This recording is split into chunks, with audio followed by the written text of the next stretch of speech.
Dia kerana itulah Allah Ta'ala yang maha mengetahui. Dia buat kita, maka kuasa mencerai atau mentalak itu ada pada suami. Sebab suami ni dia fikir panjang. Kan? Fikir panjang, kalau aku cerai nak kahwinkan siapa pula, ni pun bukan main lagi. Susah. Tiba dapat aku. Dia fikir panjang. Kawan perempuan ni, kalau cerai duduk kat orang perempuan, habis. Pakai tiap-tiap hari ada kes lah yang kena cerai. Sesat bilai kena cerai, sesat imam kena cerai. Tapi oleh kerana cerai itu ada di tangan suami, maka insya-Allah terpeliharalah sikit sebanyak.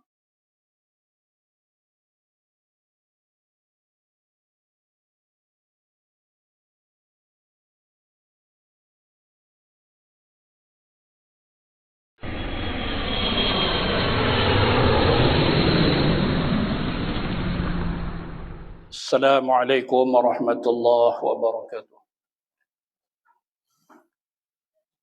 Alhamdulillahi rabbil alamin wa bihi nasta'in ala umuri dunya waddin.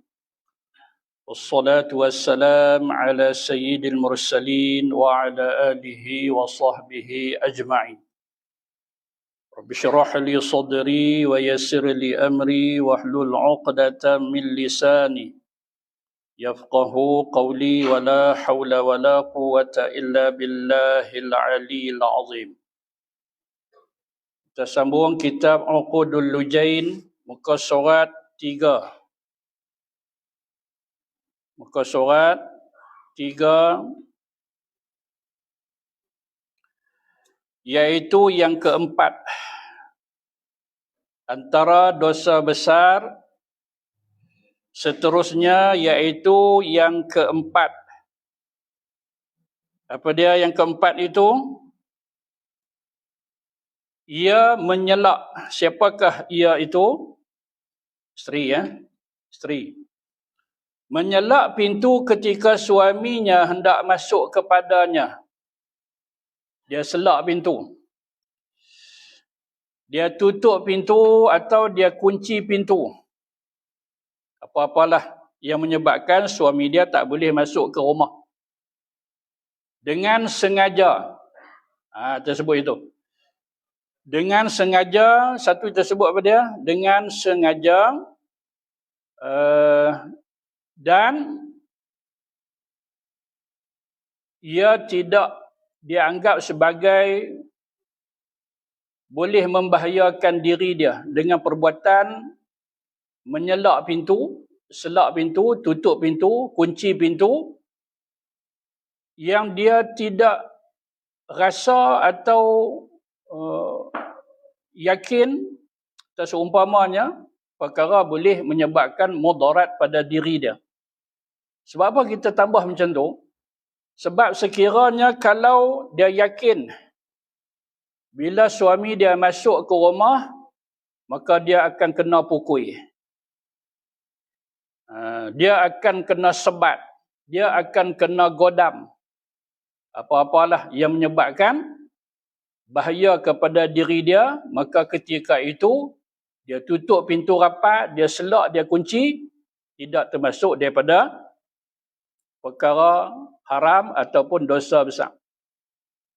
Jadi sebab itu kita kena sebut dengan berhati-hati, dan perkara dosa, apa tadi dosa besar, haram, kita kena cermat.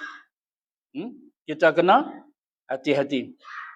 Sebab apa? Sebab perkara ini boleh berlaku. Memang berlaku dan memang terjadi. Apa dia? Suami yang suka mendera atau menyeksa isteri dia. Jadi sekarang ini yang kita sebut antara dosa besar yang keempat saja. Dengan sengaja, tak ada sebab apa, dia sedang, kecuali kalau dia tak sedang. Dia sengaja, kecuali kalau dia tak sengaja. Tiba-tiba pintu itu tertutup. Agak macam mana contoh tu? Dia tak sengaja. Tiba-tiba pintu tertutup dengan sendiri. Mana boleh. Mustahil pintu tutup dengan sendiri. Kan? Mana nak beritahu mereka ada sistem kan, kunci yang tertentu. Kan? Begitulah. Atau ni yang selak bawah tu, kan, dia tak tutup. Dia angkat tolak tepi. Dan pintu tu bergoyang.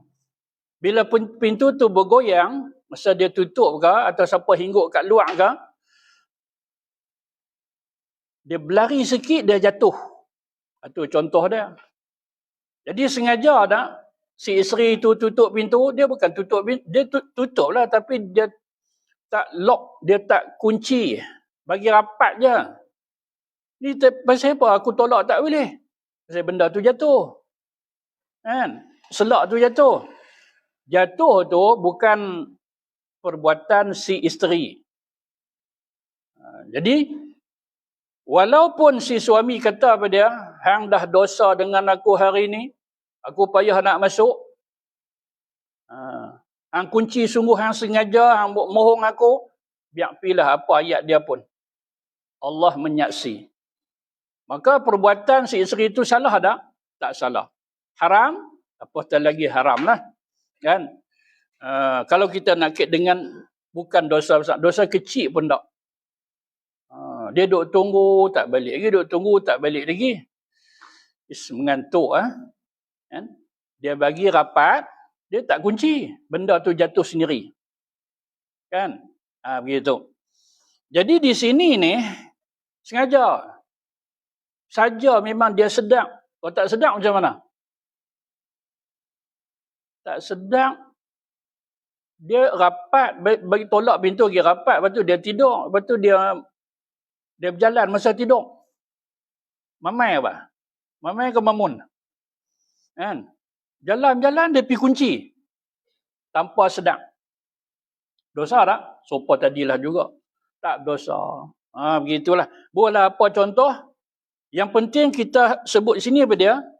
Sedang, sengaja, tak ada sebab apa. Kalau ada sebab yang kita sebut tadi tu, boleh membahayakan diri dia, maka dia kunci. Ini semua perkara yang tidak dianggap sebagai sebahagian daripada dosa besar. Baik. Kemudian yang kelima, ia meminta cerai. Ia meminta cerai. Siapa minta cerai? Isteri lah. Ni cerita dia. Yang menanggung dosa besar ni siapa dia? Si isteri. Jadi mereka semua ni. Maka si isteri ini minta cerai atau bahasa Arab dia kata talak, kita pun sebut juga. Kataan tu. Maka apa hukum dia? Minta cerai tanpa sebarang alasan yang munasabah. Maka hukum dia adalah haram. Tak boleh. Jadi orang perempuan ni, kebanyakannya, kita tak boleh kata semualah, lagi pakak marah. Kebanyakan orang perempuan ni, begitulah. Dia mungkin sensitif dia tu. Terlalu tinggi. Jadi kerana itulah Allah Ta'ala yang maha mengetahui, dia buat kita, maka kuasa mencerai atau mentalak itu ada pada suami. Sebab suami ni dia fikir panjang. Kan? Fikir panjang, kalau aku cerai nak kahwinkan siapa pula, ni pun bukan main lagi. Susah tiba dapat aku. Dia fikir panjang. Kalau orang perempuan ni, kalau cerai duduk kat orang perempuan, habis. Pakai tiap-tiap hari ada kes lah yang kena cerai. Saat-saat bilai kena cerai, saat-saat imam kena cerai. Tapi oleh kerana cerai itu ada di tangan suami, maka insya-Allah terpelihara lah sikit sebanyak. Jadi kalau dia minta cerai dengan tanpa sebab yang kukuh, tak ada sebab apa? Sebab remeh-temeh. Kan? Tadi kita sebut apa yang sebab yang boleh pula minta cerai. Ini kita sebut dulu tentang sebab apa ni.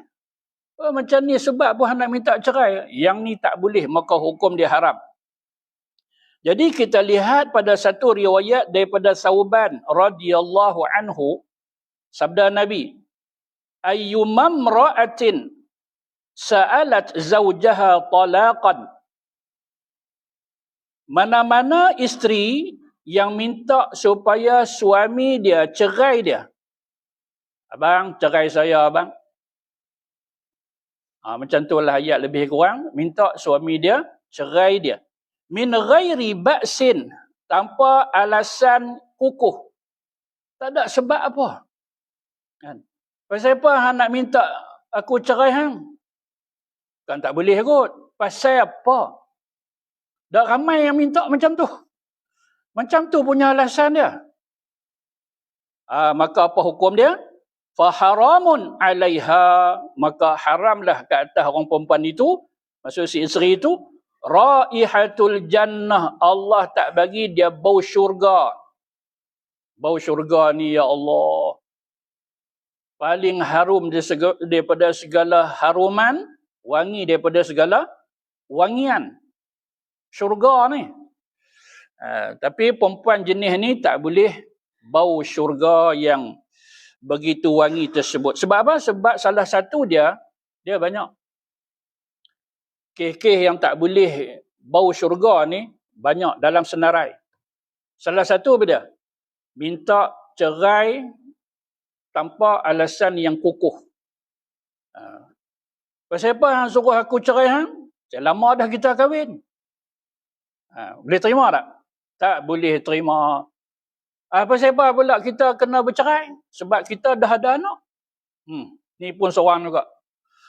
Ni kawan semua ni. Satu kumpulan apa pun tak tahu. Pasal kita dah ada cucu. Pasal kita dah sambut menantu. Ini semua alasan yang termasuk pada ayat min ghairi ba'sin. Tak ada alasan yang sebenar untuk dia minta cerai.